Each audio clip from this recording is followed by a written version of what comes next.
So the amount that we're paying, the amount of income tax before federal income tax is going to go right here. This one we just figured out, $145,655.94. When I subtract 100,000, that leaves 45,655.94. All right. And the reason why they say subtract 100,000, because the first 50,000, we're going to multiply it by a certain percentage. The next 25 by a different percentage. By the next 25 another percentage. And so far, those three numbers together equal 100,000. So we're going to subtract 100,000. This is the leftover amount, and we'll times it by a percentage as well. In the book, on that page that I showed you at the beginning of this chapter, let me see what page it was on again. Page 428, it said the first 50,000 we're going to take times 15%. And the next 25,000, it's going to be taxed 25%. And the next 25,000 is going to be taxed 34%. And the next 225,000 is going to be taxed 39%. And if you were to even have anything left over from that, you get taxed 34%. But they didn't make our form go that far. So we know we have 145,000. So right there, I know I've made at least 50,000. So I got to pay the 50,000 in tax times 15% is 7,500. Now I like to make a running total. So I have 145,655.94. Okay, so the first 50,000 has been paid. So 45 minus 50 is 95. So I have 95,000 left of income to pay tax on. Okay, so the next 25,000, yep, I got at least 25,000. I'm going to take 25,000 times 25% is $6,250. So I'm going to subtract, I've paid $25,000 in taxes from my income, so that would be, I have $70,655.94 to pay tax on. So I have another $25,000 at least, but it's 34%. So 25,000 times 34% is $8,500. Okay, so I've paid $25,000 off. Subtract this again, so 70 minus 25 is $45,655.94, and notice that's what that number is. And I'm going to times what I have left to tax on, because this is supposed to be 39% is up to $225,000. Well, not even close to that. But I'll take the $45,655.94 and times it by 39%. So I get, I hope I did this right, it is, yeah, $17,805.82. That's a lot of tax. So now I take and I add up all these numbers, and that's how much total tax this company is going to have to pay. So 70 for the whole year. 7,500, 6,250, 8,500. Oh, let me move my hands around. And 17,805.82. So $40,055.82 is the total amount of tax they're going to pay for the year. This is for the year. So now I'm going to turn this back around, and hopefully you can see this. Federal income tax expense that they've paid so far this year has been $40,000. I can also prove that by going up to, where is it? Pop out at me, pop out, there it is.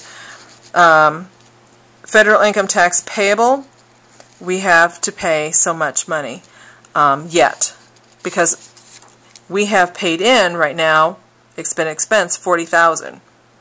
But we are going to pay, we're supposed to pay altogether $40,055.82. So we owe tax of $55.82, right?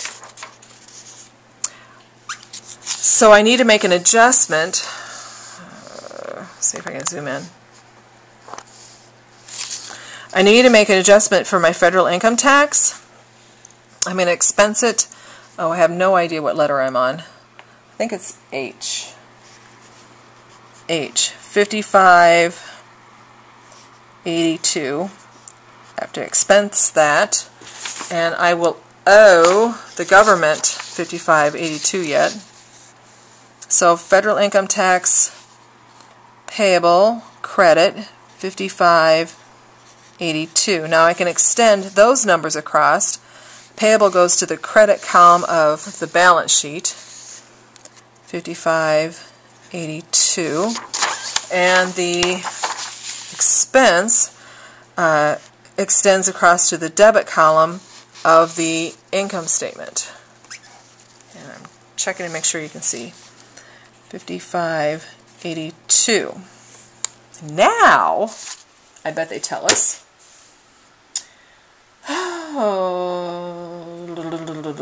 complete the worksheet. You betcha they tell us that. So we are going to single rule all the way across, and we're going to add up our columns vertically. And I am going to cut to the chase. So our adjustments should total $41,377.22.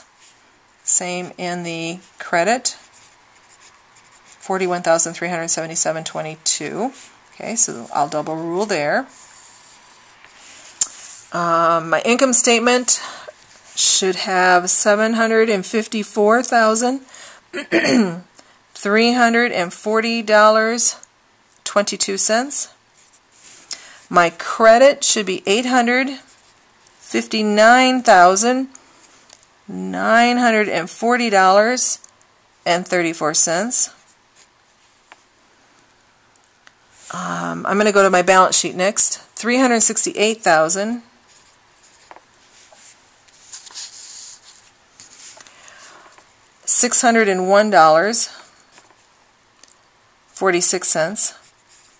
Credit, $263,001.34.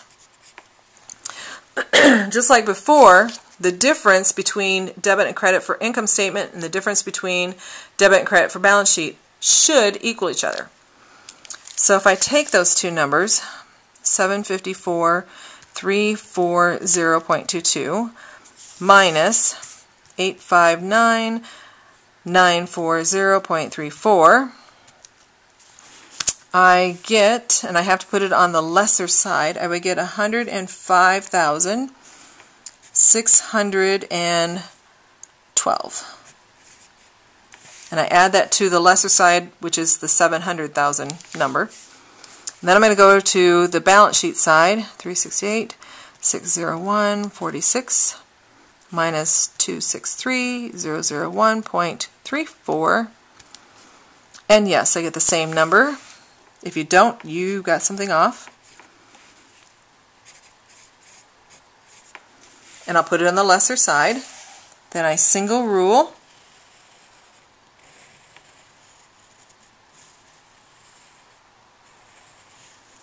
And I'll add those numbers down. And they will equal like 859,940.34. And same number again.